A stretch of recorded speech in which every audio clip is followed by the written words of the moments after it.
In the previous video, we identified stage 3, remember?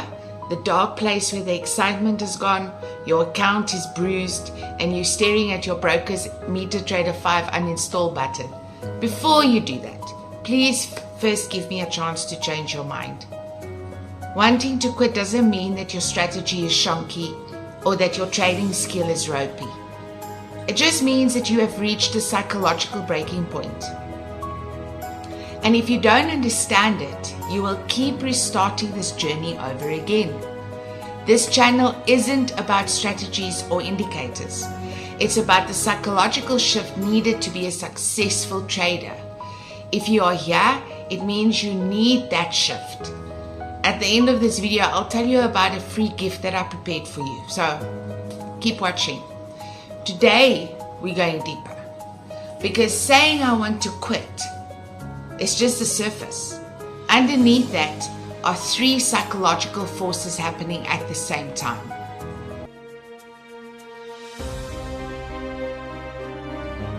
Traders quit because they're bought into a timeline that simply doesn't exist. You didn't come into trading expecting this, did you? No. You expected progress, you expected improvement, you expected results by now. But damn it, reality doesn't match your expectations. And that creates internal conflict. The pain isn't just losses. It's that gap between where you are and where you thought you'd be. At the beginning, trading was something you do. Now, it's something that defines you. Big difference. Your internal dialogue have reached a place where it echoes, I'm not disciplined, I'm not consistent, maybe I'm not capable. So when trading isn't working, it feels like you are not working. You go through an identity crisis of sorts that makes you think, I told everyone I was going to be a trader. If I quit, then who am I? This pressure makes every loss feel like a personal insult. This is why quitting feels emotional and not logical. Control. In the beginning, you think, if I just learn more, then I'll figure this out. But at some point, you do know enough. You have tested the strategy and it still doesn't work consistently. That's when your brain realizes you are not fully in control. And the moment humans feel out of control, they either force or they withdraw. And quitting is withdrawal. Trading used to be fun and exciting. Now it feels like a chore that hurts. Your brain is literally trying to protect you from that pain by telling you to just stop.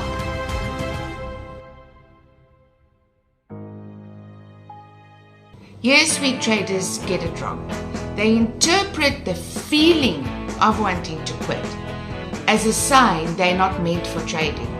But it's not a sign to quit. It's a sign that your current mental approach is on the fritz. You feel like you've spent 2 years and $15,721 only to still be at zero. This creates a sense of mourning for lost time and money.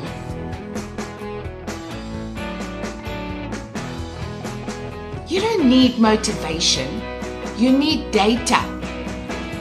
Professional traders don't feel like trading every day. Why? Because they're just not emotionally reactive anymore.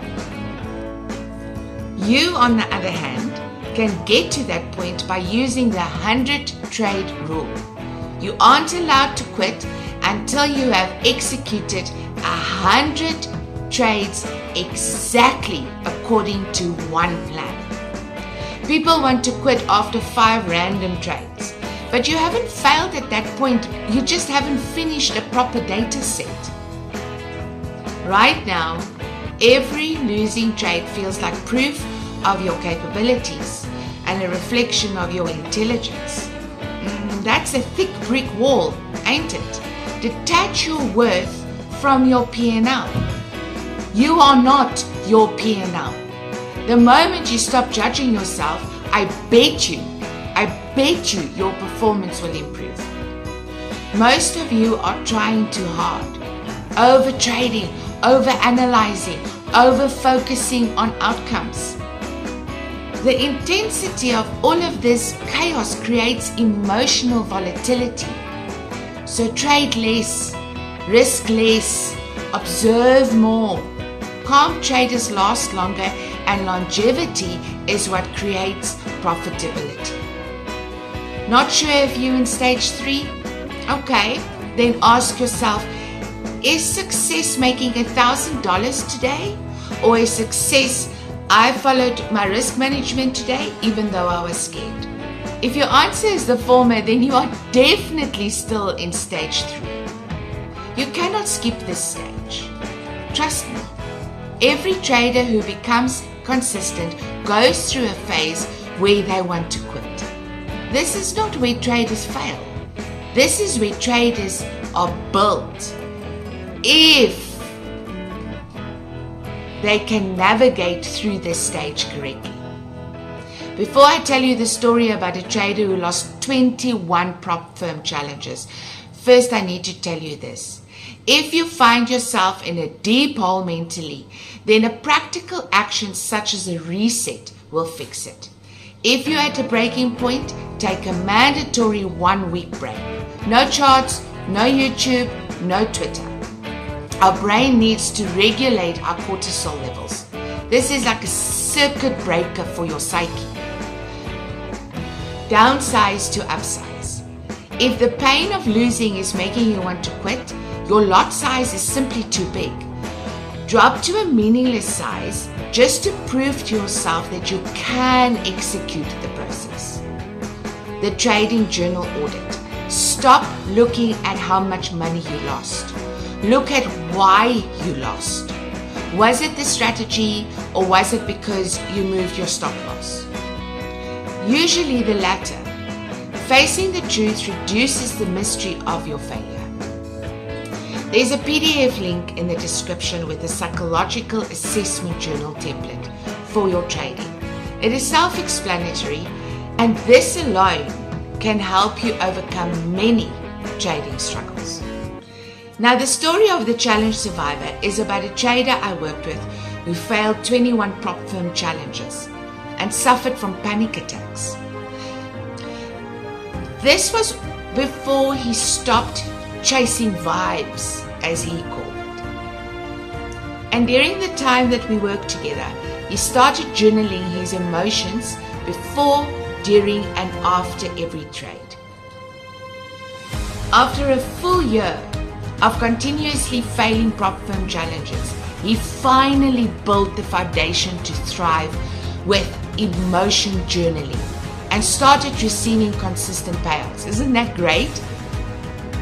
Many now legendary 7-figure traders took 3 to 7 years to find consistency, but only after they mastered their own psychology. Most of them reached a point where they actually did quit for a month or two. When they returned, they did so with absolutely zero expectations, which finally allowed them to trade without the need to win, and that's when the profits started. Every professional trader you admire went through this exact week, month, year you are going through right now. The only difference between them and a failed trader is that they didn't stop working on their psychology. Trading is the hardest way to make easy money, and so it should be. If it were easy, the reward wouldn't be so high.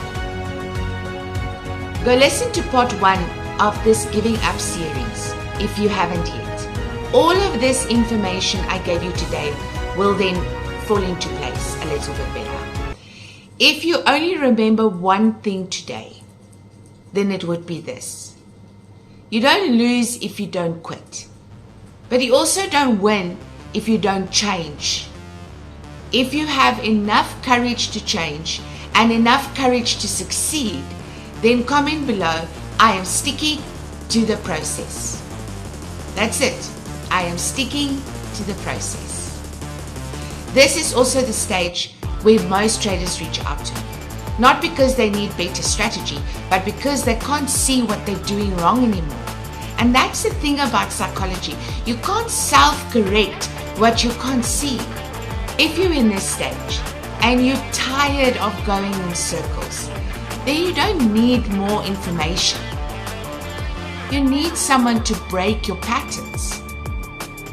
I don't work with everyone, all right? But if you're serious about getting through this stage, you can apply for a one-on-one session with me and we take it from there. Use the link in the description. Wanting to quit doesn't mean you're weak. Hear me when I say that. So the next time you feel like quitting, ask yourself, what is this stage trying to teach me? So that you can grow from there instead of giving up.